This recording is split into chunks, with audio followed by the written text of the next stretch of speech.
Unlock the secrets of home-brewed kombucha, mastering the art of fermentation. Are you ready to transform your kitchen into a magical fermentation station? Imagine crafting your very own kombucha, bubbling with life, flavor, and health benefits. But there's a twist in the tale of fermentation, the art of burping your brew. Yes, you read that right.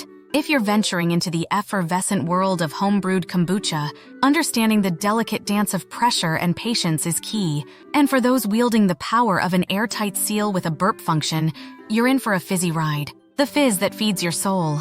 Kombucha isn't just a drink, it's a living concoction of tea, sugar, and a symbiotic culture of bacteria and yeast, SCOBY, that packs a punch of health benefits. From aiding digestion to boosting your immune system, this fermented beverage has garnered a cult following. But the real magic happens when you decide to brew your own, especially with a vessel equipped with a sophisticated burp function designed to let the air out safely. The balancing act of brewing. The journey of brewing kombucha at home is an adventure in biochemistry, where you become the alchemist.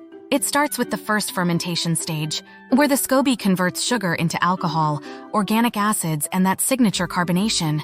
Traditionally, this stage requires the brew to breathe, making an airtight seal unnecessary. But for the modern brewer, innovative containers now allow for a controlled environment, where even the first whisper of fermentation can be nurtured under a watchful eye. Then comes the second act, the second fermentation, where the real carbonation magic happens. This stage is where your airtight seal shines, capturing the effervescent essence of your brew.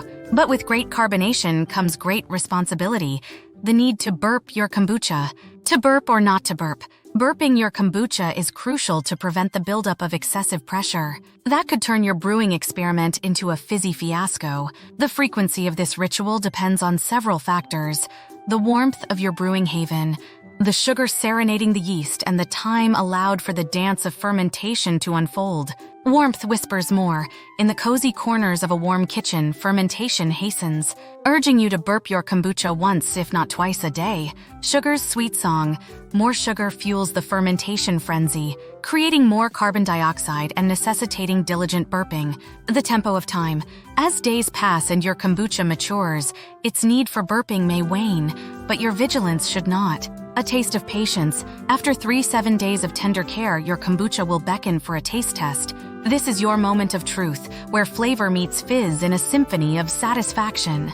If your brew has reached its zenith of zest, it's time to cool the fermenting fervor in the refrigerator, slowing down the process and savoring your success. Brew, burp, and beyond. Brewing kombucha at home is not just about crafting a drink, it's about embracing a lifestyle. A lifestyle that whispers secrets of health, sustainability, and the pure joy of creation. With each batch, you become more attuned to the rhythms of fermentation, the nuances of flavor, and the jubilant jolt of carbonation. Join the kombucha revolution. Are you ready to embark on this fizzy journey? To weave your own tale of tea, SCOBY, and the symphony of bubbles? Visit our website for an almanac of brewing guides, expert advice, and a community bubbling with enthusiasm. Let's raise our glasses to the brew that binds us, one burp at a time. Craft your health, cultivate your life. Dawn Hatfield,